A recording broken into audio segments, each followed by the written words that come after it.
છે કે પાણીનીએ સંસ્કૃતમાં અષ્ટાધ્યાયી નામનો ગ્રંથ જે છે એ ઈસવીસન પૂર્વે કઈ સદીમાં તૈયાર કરેલો હતો? તો ઈસવીસન પૂર્વે 4થી સદીમાં તૈયાર કરેલો હતો. આ પ્રશ્ન ઓલરેડી એક બે વાર પૂછાઈ ગયેલો છે. ચલો, હવે મારો એક પ્રશ્ન છે, તમે વિચારીને જવાબ આપો કે અષ્ટાધ્યાયી ગ્રંથ કોણે લખ્યો? તો પ્રશ્ન પૂછાઈ જાય તો કે પાણીનીએ. કઈ ભાષામાં? તો કે સંસ્કૃતમાં.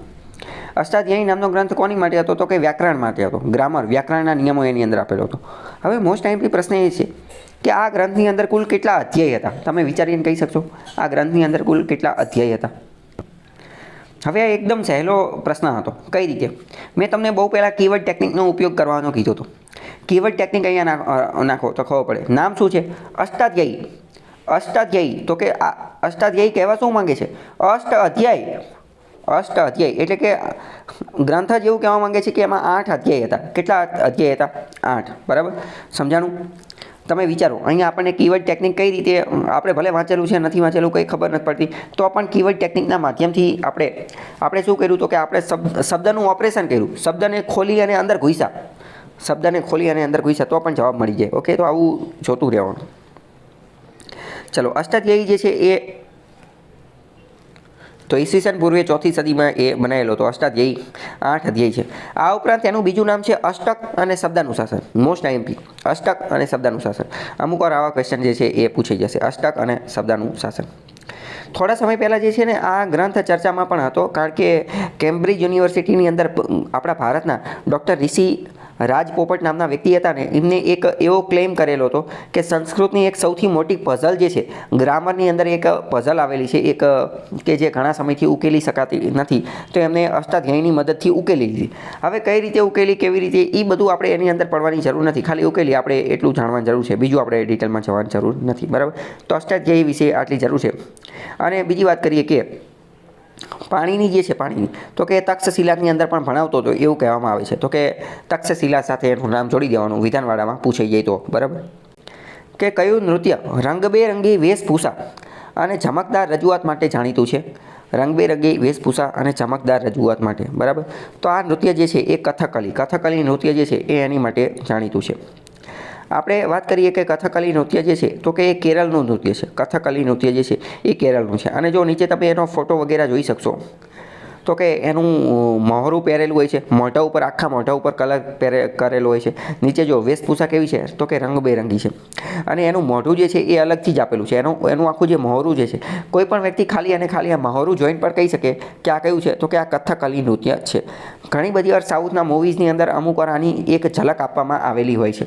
કથકલી નૃત્ય જે છે એ ચાલતું હોય છે. બરાબર, તો કે કેરળનું આ નૃત્ય છે. અને એની અંદર શું તો કે રંગબેરંગી વેશભૂષાને એ બધું હોય છે. કથકલી નૃત્ય જે છે તો એની અંદર મુખ્યત્વે 3 ભાગ અથવા એની 3 કેરેક્ટરિસ્ટિક્સ, 3 કેરેક્ટર જોવા મળે છે. એટલે કે જે કથકલીનું આ જે મુખ્ય પાત્ર જોયું આપણે, જે મહોરું પહેરીને તો એ ડાન્સ કરતું હોય ને, તો ડાન્સ કરતાં એની અંદર અલગ અલગ 3 રોલમાં જોવા મળે. એક તો સાત્વિક રોલ, એક તો રાજસિક રોલ અને એક તો તામસિક રોલ. રાજસિક રોલ એટલે કેવો? તો કે રાજસિક રોલ હોય ને એમાં રાજા જેવું એને બતાવવામાં આવે. બહુ અહંકાર ને બહુ પાવર ને સત્તા ને રાજા જેવી વસ્તુ બતાવવામાં આવે. સાત્વિકમાં શાંત બતાવવામાં આવે અને તામસિકમાં આળસુ ને એ રીતની વસ્તુ હોય ને એ રીતનું બતાવવામાં. તો પ્રશ્ન આ પૂછી જશે, સાત્વિક, રાજસિક અને તામસિક ગુણ અથવા આવું કેરેક્ટર કયા નાટકમાં જોવા મળે છે? તો કે કથકલી ડાન્સની અંદર આ જોવા મળે છે. ઓકે, કેરલાનું રાજ્ય નૃત્ય છે, એક રીતનું ક્લાસિકલ ડાન્સ, શાસ્ત્રીય નૃત્ય જે છે એ પણ છે. Who is the father of Kathakali dance? Kathakali ડાન્સના પિતા તરીકે કોણ ઓળખાય છે? પ્રશ્ન બહુ ઓછો પૂછાય. કેરળની પરીક્ષા આપતા હોય તો પૂછે, પણ આપણે ખાલી યાદ રાખી લઈએ. તો કે કોટારાક્કારા થમ્પુરમ. કોટારાક્કારા થમ્પુરમ નામના વ્યક્તિ જે છે એને આના ફાધર તરીકે ઓળખવામાં આવે છે. બરાબર, ખ્યાલ આવ્યો? કથકલીનો આપણે થોડો ઇતિહાસ જોઈએ તો કે ત્રાવણકોર જે છે, અત્યારનું જે કેરળ, પણ એ સમયે ત્રાવણકોરના રાજાની અંદર, ત્રાવણકોરના રાજા મહારાજા દ્વારા આને જે છે આનો ઉદ્ભવ થયેલો હતો. અને એને રાજ દરબારની અંદર જે છે એ સ્થાન આપવામાં આવેલું હતું. શરૂઆતમાં ટેમ્પલ, મંદિરની અંદર પણ આ ડાન્સ થતો હતો, પણ ધીમે ધીમે પછી પોપ્યુલર થઈ ગયું. કથકલીનો મુખ્ય આધાર જે છે એ ભરત નામના આપણા ઋષિ થઈ ગયા અને ભરત નામના ઋષિએ જે નાટ્યશાસ્ત્ર નામનો ગ્રંથ લખેલો હતો એની અંદર એનો થોડો ઘણો ઉલ્લેખ અથવા એનેથી પ્રેરણા પામી અને આ ડાન્સ આ નૃત્ય બનેલું છે. પ્રશ્ન વારંવાર પૂછાય છે નાટ્યશાસ્ત્ર ગ્રંથ કોણે લખેલો છે? તો કે ભરત મુનિએ. અને મોટા ભાગના જે ક્લાસિકલ ડાન્સ શાસ્ત્રીય નૃત્ય જે છે શાસ્ત્રીય નૃત્ય એનો ઉલ્લેખ ભરત મુનિના નાટ્યશાસ્ત્રમાં જ જોવા મળે છે. ભરતનાટ્યમાં એમાં આવેલું છે. કથકલીની અંદર એક બીજું મહત્ત્વનું લક્ષણ હોય તો એ છે હસ્તકલા લક્ષણ દીપિકા. હસ્તકલા લક્ષણ દીપિકા આ આખાઈનો મતલબ શું થાય? તો કે હસ્ત એટલે કે હાથ વડે અમુક કલા દર્શાવવામાં આવે અને એને હેન્ડ જેસ્ચર કહેવાય. હાથ વડે અલગ અલગ આકૃતિઓ બનાવવામાં આવે અને હાથની આકૃતિઓ વડે રાજસી, તામસી, સાત્વિક ગુણ દર્શાવવામાં આવે અથવા તો હાથની આકૃતિ વડે વિવિધ પશુ પંખી પ્રાણીઓની આ બધાની આકૃતિ એને એવું બધું બનાવવામાં આવે અને હાથના અલગ અલગ જે જેસ્ચર જે છે મૂવમેન્ટ હાથની જે અદાઓ જે છે એનું કથકલીની અંદર થોડું સ્થાન રહેલું છે. બરાબર. તો હસ્તકલા હસ્તકલા લક્ષણ દીપિકા એ કોનું લક્ષણ છે? તો કે આનું કથકલીનું. બરાબર. 17મી સદીમાં આ આખું ચાલુ થયું હતું ત્રાવણકોરની અંદર 17મી સદીમાં, પરંતુ 20મી સદીની આજુબાજુમાં જે છે એ થોડો ઘણો એનો નાશ થતો ગયો. બરાબર. તો આટલી બાબતોમાં સંગીતની બાબતમાં 3 વિધાન આપેલા છે. પહેલું વિધાન એવું કહે છે કે આપણા સંગીતમાં ગાયન અને વાદન બંનેનો સમાવેશ થાય છે. તો પહેલી વસ્તુ બિલકુલ સાચી છે. ગાયન એટલે શું? કે તો જે ગાવાવાળા હોઈએ, સિંગર જે હોઈએ. અને વાદન એટલે શું? તો કે મ્યુઝિકલ ઇન્સ્ટ્રુમેન્ટ જે વગાડતા હોઈએ, સંગીતના સાધનો. તો શું આપણા સંગીતની અંદર બે જોવા મળે છે? તો કે હા, જોવા મળે છે ને. આપણે સુશીર વાદ્ય, અવનદ વાદ્ય એ બધાના પ્રકાર છે. તો એ એટલે તો બનાવેલા છે. અને કે આજકાલના છોડા છે. રાવણ હતો તો કે બહુ જૂનું વાદ્ય છે. ઓકે. તંતુ વાદ્ય તો કે પહેલું બંનેનો જોવા મળે છે. પહેલું વિધાન સાચું. આપણા સંગીતમાં મુખ્યત્વે 5 રાગો છે: શ્રી, મેઘ, દીપક, હિંડોળ અને ભૈરવી. સાચી વાત કે ખોટી વાત?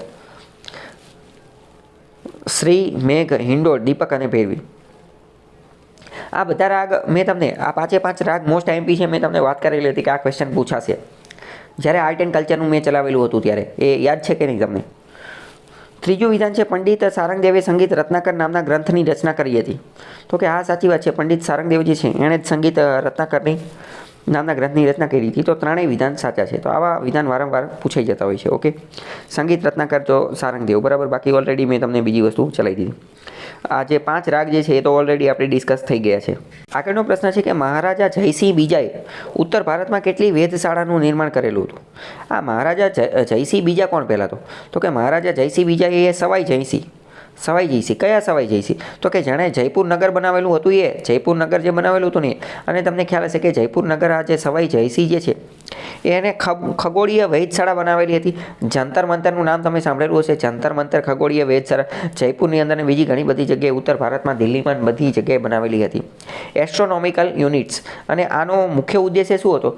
કે અહીંયા બેસી અને ટેલિસ્કોપના માધ્યમથી જે છે અથવા તો બીજા અલગ અલગ ખૂણા બનાવી અને અવકાશીય ગ્રહોનું નિરીક્ષણ કરી શકાય, અવકાશીય પદાર્થોનું નિરીક્ષણ કરી શકાય અને અવકાશનું નિરીક્ષણ કરી શકાય. એને જ ખગોળીય વેધશાળા કહેવાય. તો કે કેટલી બનાવી હતી? તો કે અહીંયા 5 જવાબ આપેલું છે કે 5 વેધશાળા એણે બનાવેલી હતી. આપણે થોડુંક એના વિશે જાણીએ તો કે સવાઈ જયસિંહ બીજા આ એની વાત કરે છે. જંતર મંતર જે છે એ બનાવેલું હતું. બરાબર. અને આપણે ઉત્તર ભારતમાં એક રીતે જોઈએ તો 5 જગ્યાએ એમને બનાવેલી હતી. 5 જગ્યાએ કઈ જગ્યાએ વેધશાળા બનાવેલી હતી? તો કે દિલ્હીની અંદર, જયપુરની અંદર, ઉજ્જૈનની અંદર, વારાણસીની અંદર અને મથુરાની અંદર. બરાબર. તો હવે જો અત્યારે આ પ્રશ્ન પૂછાઈ ગયો કે કેટલી જગ્યાએ બનાવેલી હતી? તો કે 5 જગ્યાએ. તો હવે બીજી વાર પ્રશ્ન એવો પણ પૂછાઈ શકે કે આ 5 સ્થળ કયા હતા? તો કે દિલ્હી, જયપુર, ઉજ્જૈન, વારાણસી અને મથુરા. બરાબર. 18મી સદીના પૂર્વાર્ધની અંદર આ બનાવેલી હતી. તો આ મહત્વનું છે. નીચે જો સવાઈ જયસિંહનો ફોટો જે છે એ પણ આવેલો છે. અત્યંત મહત્વનું જે છે એ જંતર મંતર જે છે એ અત્યંત મહત્વનું છે. હવે જો આમાં જંતર મંતર, તો જંતર જે છે જંતર એનો મતલબ થાય ઉપકરણ અથવા ઓજાર અથવા યંત્ર. અને મંતરનો મતલબ શું થાય? તો કે મંતરનો મતલબ થાય સૂત્ર, ઇલમ, મંત્ર એવો એનો ઉપયોગ થાય. એટલે કે ઉપકરણ અને સૂત્ર. એવું ઉપકરણ કે જેના માધ્યમથી એક સૂત્ર મૂકેલું હોય અને એના માધ્યમથી આપણે ગ્રહો અને અવકાશી પદાર્થો જે છે એ જોઈ શકીએ અને અવકાશની જે ગૂઢ ગણતરી જે છે એ પણ જોઈ શકીએ. આવી એક રીતે યંત્રશાળા બનાવેલી હતી, જેને નીચે ફોટો આપેલો છે. નીચે જે ફોટો આપેલો એ જંતર મંતરનો જ છે. અને જંતર મંતર ક્યાં આવેલું છે? તો કે જ ઉપરથી જ યાદ રાખવાનું છે, જયપુરની અંદર. અને સવાઈ જયસિંહ જે છે એ જયપુરના જ રાજા હતા અને જયપુરનું નિર્માણ જે કરાવેલું હતું, જયપુર નામનું શહેર બંધાવવાનું કામ પણ એ પણ સવાઈ જયસિંહ જે છે એણે જ કરેલું છે. ઓકે, બીજી વાત કરીએ કે આ જે વેધશાળા જે છે, આ વેધશાળાનું બીજું નામ માન મંદિર પણ છે. વેધશાળાનું બીજું નામ શું છે? માન મંદિર પણ છે. માનનો મતલબ શું થાય? માનનો મતલબ અહીંયા આપણે કોકને જે માન આપતા હોય, રિસ્પેક્ટ, આદર આપતા હોય, એ માનની એ વાત નથી. માનનો એ મતલબ થાય માપવા માટેની ક્રિયા. હિન્દીમાં આજે પણ આ શબ્દ વાપરવામાં આવે છે કે માન એટલે શું? તો કે કંઈક વસ્તુ મેઝરમેન્ટ માપવું હોય ને તો એને માપવા માટેની પ્રક્રિયા કહેવાય. તો આના માધ્યમથી ઘણી બધી વાર આ લોકો જે છે એ અંતર માપવાની કોશિશ પણ કરતા હતા અને ગ્રહોની પરિસ્થિતિ, ગ્રહોનું માપ લેવાની એ બધું કામ પણ કરતા હતા કે પૃથ્વીથી ગ્રહનું અંતર કેટલું છે ને એ બધું. બરાબર, તો એના માધ્યમથી આ બધું ચાલુ હતું. ચલો, હવે બીજો પ્રશ્ન એ થાય કે આ લોકો એ સમય તો એટલા ખતરનાક સાધનો ન હતા, તેમ છતાં પણ કઈ રીતે જોતા હતા? તો આમાં કેવું હોય કે અમુક એંગલ બનાવી દીધા હોય. એ એંગલથી તમે જુઓ, અમુક ખૂણાથી તમે જુઓ, 30 ડિગ્રીનો ખૂણો, 50 ડિગ્રી, 60 ડિગ્રીનો ખૂણો, તો તમને અમુક ગ્રહ અથવા અમુક નક્ષત્ર સમૂહ જે છે એ દેખાઈ રહે. બરાબર, બાકી ઓરિજિનલ તો તમે અહીંયા જાઓ એટલે થોડો આઈડિયા આવે. તો એમાં ગ્રહની ગતિ જે છે એ પણ ચેક કરવામાં આવતી હતી કે ગ્રહની ગતિ કઈ દિશામાં ગતિ કરે છે એ બધું. બરાબર, વારાણસી ખાતેની વેધશાળા જે છે એને તો ખાસ માન મંદિર તરીકેથી જ ઓળખવામાં આવે છે. અને આ સમયે જે છે એ દિલ્હીના મુઘલ બાદશાહોનું શાસન હતું. તો અમુક વાર પ્રશ્ન પૂછાઈ જાય કે જયપુરના સવાઈ જયસિંહ જે છે એ કોના સમકાલીન છે? તો કે દિલ્હીના મુઘલ બાદશાહ જે હતા ને એના સમકાલીન છે. અને મુઘલ બાદશાહો જે છે એમને પણ આ વેધશાળા બનાવવા માટે થોડા ઘણા પૈસાને એ બધું આપેલું હતું. કેમ? કારણ કે હકીકતમાં તો શાસન મુઘલોનું જ હતું. હકીકતમાં સવાઈ જયસિંહ જયપુર જે છે એ મુઘલના ખંડિયા રાજા હતા. ખંડિયા રાજા એટલે કેવા? તો કે એમની સોવરેનિટી, સાર્વભૌમત્વ ન રહે. સાર્વભૌમત્વ શબ્દ ઓલરેડી મેં બહુ પહેલાં ચલાવી દીધો છે. બરાબર, તો કે એમને ખાલી નામના રાજા, બાકી ઓરિજિનલ તો મુઘલનું જે છે એ રહે. બરાબર, પરંતુ પછી આગળ જતાં મરાઠા લોકો જે છે એ ધીમે ધીમે આગળ વધતા હતા. તો વાસ્તુકલાના અનોખા નગર જયપુરનું નિર્માણ જે છે એ એમને જ કરાવેલું હતું. બરાબર, અને આ વેધશાળા એટલી ખતરનાક હતી કે વિદેશના લોકો પણ અહીંયા ચેક કરવા માટે આવતા હતા. પોર્ટુગલ, ફ્રાન્સ, જર્મની વગેરે દેશોમાંથી પંડિતને અહીંયાના જે એક્સપર્ટ લોકો જે છે એ આવતા હતા. જયપુરની અંદર એમને એક પુસ્તકાલય પણ બનાવેલું હતું અને આ પુસ્તકાલયની અંદર ઘણા બધા પુસ્તકો હતા. દેશ વિદેશથી અમુક લોકો આવે એ પણ અહીંયા પુસ્તક રજૂ કરતા હતા. પણ આજે આ પુસ્તકાલય જે છે એ નાશ પામી ગયું છે. જયસિંહ જે છે એની આપણે બીજી વાત કરીએ તો 1732માં જયસિંહના એક ગુરુ હતા અથવા એમના એક વ્યક્તિ હતા જગન્નાથ. જગન્નાથ પાસેથી એમને આ બધું શીખવાનું ને એ બધું કામ કરતા હતા. ટોલેમી નામનો એક વ્યક્તિ હતો. ટોલેમીનું એક પુસ્તક હતું સિન્ટેક્સિસ એટલે શું? કે જેમાં ખગોળનું ને એ બધાની વસ્તુ જે છે આપવામાં આવેલી હતી કે આ શબ્દનો ને એ બધાનો મતલબ શું છે ને એ બધું. પણ આ પુસ્તક અરબી ભાષામાં હતું. તો આનું અરબીમાંથી સંસ્કૃતમાં અનુવાદ કરાવવા માટેનું કામ જે છે એ પણ આપણે કરેલું હતું. અને એ કામ એમને જે છે એ જયસિંહ જે છે એમના ગુરુ જગન્નાથે કીધું હતું એટલે કરેલું હતું. અને એનું સમ્રાટે સિદ્ધાંત તરીકે અનુવાદ કરેલું હતું. તો કે ટોલેમીનું પુસ્તક સિન્ટેક્સિસ હતું, એનું અનુવાદ અરબીમાંથી સંસ્કૃત સમ્રાટ સિદ્ધાંત જયસિંહે જ કરાવેલું હતું. આ પણ વિધાનવાળા વાક્યમાં પૂછાઈ જાય. જયસિંહ સાથે એક ગુજરાતના એક વ્યક્તિ હતા કેવડરામ કરીને. એમને પણ આ ખગોળ વિદ્યાના એનું કામકાજ કરતા હતા. ખગોળ વિદ્યાના 8 અને સાહિત્યના 2 ગ્રંથો આ કેવડરામે લખેલા છે એવું માનવામાં આવે છે. બરાબર, તો કેવડરામ ગુજરાતના હતા તો એ અત્યંત મહત્વનો ટોપિક થઈ જાય છે. તો કેવડરામ એક નામ યાદ રાખવાનું. જયસિંહ જે છે એમને કેવડરામને જ્યોતિષ રાયની પદવી આપેલી હતી. જ્યોતિષ રાયની. અને કેવડરામે જય વિનોદ પંચાંગ જે છે એની રચના કરેલી હતી. તમને ખ્યાલ હશે કે દર વર્ષે પંચાંગ રજૂ થતું હોય છે, ખાસ કરીને દિવાળીની આજુબાજુમાં. તો આ કેવડરામ પણ પોતાનું પંચાંગ રજૂ કરતા હતા. તો આવા અમુક પ્રશ્ન પૂછાઈ શકે છે. જયસિંહ જે છે, જયસિંહે ખુદ પણ 2 ગ્રંથ લખેલા હતા. એક તો યંત્ર પ્રકાર અને યંત્ર રાજ રચના. યંત્ર પ્રકાર અને યંત્ર રાજ રચના નામના 2 ગ્રંથ જે છે એ લખેલા હતા. બરાબર, બાકી બધી વસ્તુ જો તમે ડિટેલમાં વાંચવી હોય તો ટેલિગ્રામ ચેનલની અંદર આ આખું જે જયસિંહ વિશેનું ને એ બધું નાખેલું છે, બરાબર. બાકી જે એક્ઝામના પોઈન્ટ ઓફ વ્યૂથી મહત્ત્વની હતી એ મેં તમને કહી દીધી છે. ઓકે, બધા પોઈન્ટ મહત્ત્વના છે. તમે નોટ બનાવી રાખજો અથવા રિવિઝન માટે લખીને રાખજો, કારણ કે નહીંતર પછી આગળ જતાં ભૂલાઈ જશે, પ્રશ્ન પૂછાશે આવા. આગળનો પ્રશ્ન છે કે સલ્તનતકાલીન સ્થાપત્યને શું કહેવામાં આવે છે?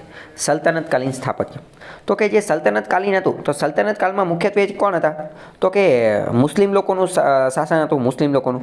આપણે ગુજરાતની અંદર સલ્તનતકાલીનમાં વાત કરીએ તો મોહમ્મદ બેગડો ને એ બધા, અહમદ શાહ ને એ બધા શાસન કરતા હતા, બરાબર. તો સલ્તનતકાલીનમાં મુખ્યત્વે મુસ્લિમ લોકો કરતા હતા. તો આમની જે સ્થાપત્ય કલા હતી એને ઇન્ડો ઇસ્લામિક શૈલી કહેવામાં આવે છે. ઇન્ડો ઇસ્લામિક શૈલી શા માટે? કારણ કે ઇસ્લામ સ્થાપત્ય કલાના અમુક લક્ષણો હતા ને એ પણ આમાં જોવા મળે છે, અને ભારતના લક્ષણો પણ જોવા મળે છે. For example, dome like structure. મસ્જિદની અંદર તમે જોયેલું હશે, ડોમ જેવું સ્ટ્રક્ચર હોય છે, ડોમ જેવું. એટલે કે આપણે ડોમ જે છે ગુજરાતીમાં શું કહેવાય, અત્યારે મને નામ યાદ આવતું નથી, બરાબર. તો એ ભેગું કર્યું પછી તમને ખ્યાલ હશે કે આ મસ્જિદની એની અંદર તમે જુઓ તો પિલ્લર એટલે કે મિનારને એવું બધું જોવા મળે છે, બરાબર. તો એ બંનેને ભેગું કરી અને કર્યું તો કે એને ઇન્ડો ઇસ્લામિક શૈલી કહેવામાં આવે છે. પણ એ હું તમને બીજો મહત્ત્વનો પોઈન્ટ કહી દઉં કે ઘણા બધા ઇતિહાસકારો એવી આર્ગ્યુમેન્ટ પણ કરે છે કે આ ડોમ લાઇક સ્ટ્રક્ચર જે છે, ડોમ લાઇક સ્ટ્રક્ચર, ડોમ જેવું કે જે મસ્જિદમાં જોવા મળે ને એ બધી જગ્યાએ જોવા મળે, બરાબર. તો કે એ ઇસ્લામિક શૈલીનું લક્ષણ છે. પણ અમુક લોકો એને નકારે છે કે ના ના એવું નથી, કે આ તો ભારતનું પોતાનું છે. કેમ? કારણ કે આપણે વર્ષોથી સ્તૂપ તો બનાવતા હતા, તો કે સ્તૂપ જે છે એ ડોમ જેવો સ્ટ્રક્ચર તો છે. પછી બીજા અમુક એવું કહે છે કે મસ્જિદમાં જે પિલ્લર હોય તો કે પિલ્લર એ ઇસ્લામિક શૈલીનું લક્ષણ. તો અમુક ઇતિહાસકારો એને પણ નકારે છે કે ના, એ વાત એ ખોટી, એ ભારતનું પોતાનું છે. કેમ? કારણ કે અશોકે તો આવા ઘણા બધા પિલ્લર બનાવી દીધા હતા, ઈરાનની અંદર ને ઈરાકની અંદર ને એ બધી જગ્યાએ એને પિલ્લર બનાવી દીધા હતા, અફઘાનિસ્તાનમાં બનાવી દીધા હતા, બરાબર. પણ ઇન શોર્ટ એ જે કોઈ પણ હોય આપણને ખબર હોવી જોઈએ કે ઇન્ડો ઇસ્લામિક શૈલી એને કહેવામાં આવે છે. બાકી મથુરા શૈલી અને ગાંધાર શૈલી એ શું છે એ તમે કહી શકશો? મથુરા શૈલી, ગાંધાર શૈલી અને અમરાવતી શૈલી 3 પ્રકારની શૈલી હતી. આ મુખ્યત્વે સ્કલ્પચર, શિલ્પ બનાવવા માટેની, મૂર્તિઓ બનાવવા માટેની જે છે એ હતી, બરાબર. તો એ વારંવાર પ્રશ્ન જે છે એ પૂછાતો હોય છે. ગાંધાર શૈલી એ અફઘાનિસ્તાનની આજુબાજુમાં, મથુરા જે છે એ ઉત્તર પ્રદેશની આજુબાજુના વિસ્તારમાં જે છે એ જોવા મળતી હતી, બરાબર. વડોદરામાં કલા ભવનની સ્થાપના ક્યારે થઈ હતી? તો કે વડોદરાનું જે કલા ભવન જે છે એ ક્યાં 1890ની અંદર એની સ્થાપના થઈ હતી. અત્યારે પણ આ કલા ભવન જે છે એ કામ કરે છે, અને આપણે જે MSU મહારાજા સયાજીરાવ યુનિવર્સિટી જે છે અહીંયા આ કલા ભવન કામ કરે છે. અને આ આર્ટ, કલ્ચર, ડ્રામા, નાટક આ બધાનું કોઈ પણ કામ ધંધો કરવો હોય, એની વિશે ભણવું હોય વ્યવસ્થિત પ્રોફેશનલ રીતે, શિસ્તબદ્ધ રીતે અહીંયા જો ભણવું હોય, એની ડિગ્રી લેવી હોય તો કલા ભવનની અંદર જઈને આ બધું કામ કરી શકાય. સયાજીરાવ ગાયકવાડે 1890ની અંદર એ બધું બનાવી દીધું હતું. નીચે જો એનો ફોટો ને એ બધું પણ આપી દીધેલું છે, બરાબર. શરૂઆતમાં જ્યારે આને બનાવવામાં આવેલું તો ત્યારે એને સેનાપતિ ભવન કહેતા હતા, સેનાપતિ ભવન. પરંતુ પછી આગળ જતાં એને કલા ભવન જે છે એ કહેતા હોય છે. હવે જો હું તમને એક બીજી વાત કહું, આ બધા ક્વેશ્ચન એવા છે ને કે આ બધા ક્વેશ્ચન આપણને ન આવડતા હોય સામાન્ય રીતે. પહેલું તો જો આપણને આવડતા હોય ક્યારે? જો આપણે વડોદરામાં રહેતા હોય તો. અને બીજી વાત, વડોદરામાં રહેતા હોય તોય આવડતા હોય ને તો આપણે કોઈ ફાઇનલ ખબર નથી કે આવડતા જ હોય. પણ આ બધા ક્વેશ્ચન એવા છે કે જો આને આપણે ડિટેલમાં ક્યારેય ન વાંચેલો હોય. આ બધા બાઉન્સર ટાઈપના ક્વેશ્ચન છે કે જે ગમે ત્યાંથી ફેંક કરતા હોય. પણ જો આપણે આવી રીતે PYQ સોલ્વ કરેલા હોય ને તો આપણને ખબર હોય. હવે જો આપણે આ PYQ સોલ્વ કરી નાખ્યો, હવે બીજી વાર આ પ્રશ્ન પૂછે તો બીજી વાર ત્યાં રહેવાનો તો બાઉન્સર જ છે, પણ આપણે આવી રીતે તૈયાર કરી નાખી તો આપણને આવડી જાય. એટલે PYQનું સમજો કે સૌથી વધારે મહત્ત્વ શું છે કે આવા જે કોર્નર ક્વેશ્ચન જે છે કે જે આડા આવડા ગમે ત્યાંથી પૂછેલા તો એ આપણે એના ડીલ થઈ જાય, બરાબર. ઉદયગીરીની ગુફા, ભારહૂતનો સ્તૂપ, હાલેબીડુના શિલ્પ અને વીરભદ્રની પ્રતિમા બધું ક્યાં ક્યાં આવેલું છે એ હું તમને કહી દઉં. પહેલાં તો ઉદયગીરીની ગુફા જે છે એ ઓડિશાની અંદર આવેલું છે, બરાબર. ભારહૂતનો સ્તૂપ જે છે, ભારહૂતનો સ્તૂપ તો કે મધ્યપ્રદેશની અંદર આવેલું છે. હાલેબીડુના શિલ્પ જે છે, હાલેબીડુના શિલ્પ એ કર્ણાટકની અંદર આવેલી છે. હાલેબીડુના શિલ્પ એ અત્યંત મહત્ત્વના છે, બરાબર. હાલેબીડુ વંશ વિશે 2-3 પ્રશ્ન વારંવાર પૂછાઈ જતા હોય છે. તો કે હાલેબીડુ સામ્રાજ્ય કંઈ યાદ ન રાખો તો ખાલી એટલું યાદ રાખો કે હાલેબીડુ સામ્રાજ્ય જે છે, હાલેબીડુ વંશ કર્ણાટકની અંદર હતો. ખાલી આટલું યાદ રાખો કે હાલેબીડુ નામ આવે તો કર્ણાટકની આજુબાજુનું વિચારવાનું. વીરભદ્રની પ્રતિમા ક્યાં આવેલી છે? તો કે વીરભદ્રની પ્રતિમા ગુજરાતની અંદર આવેલી છે. થોડું આપણે ડિટેલમાં સમજીએ કે બધું ક્યાં આવેલું છે. હવે આપણે જો ઉદયગીરીની ગુફાની વાત કરીએ ને તો ઉદયગીરીની ગુફાઓ 2 છે, મધ્યપ્રદેશમાં પણ આવેલી છે. ઉદયગીરીની ગુફા મધ્યપ્રદેશમાં પણ આવેલી છે, બરાબર. તો 2 જગ્યાએ આવેલી છે. નીચે જો એનો ફોટો પણ મૂકેલો છે, મધ્યપ્રદેશ વાળીનો ફોટો મૂકેલો છે. ભારહૂતનો સ્તૂપ તો કે એ પણ મધ્યપ્રદેશમાં આવેલો છે, ભારહૂતનો. અને ઉદયગીરીની ગુફા જે છે એ ઓડિશામાં પણ આવેલી છે, બરાબર. તો અહીંયા ઓડિશાવાળી પૂછેલી હતી. ખંડગીરી હકીકતમાં જે ઓડિશાવાળી રહી ને તો એને એકવાર જોડકામાં બોલે છે કે ઉદયગીરી અને ખંડગીરીની ગુફા ક્યાં આવેલી છે. આ જોડકામાં ગુફામાં પૂછાય છે કે ઉદયગીરી અને ખંડગીરીની ગુફા ક્યાં આવેલી છે, તો કે ઓડિશાની અંદર કટકની અંદર આવેલી છે. તો બેયનો એ કાર્ય પૂછાતી હોય છે.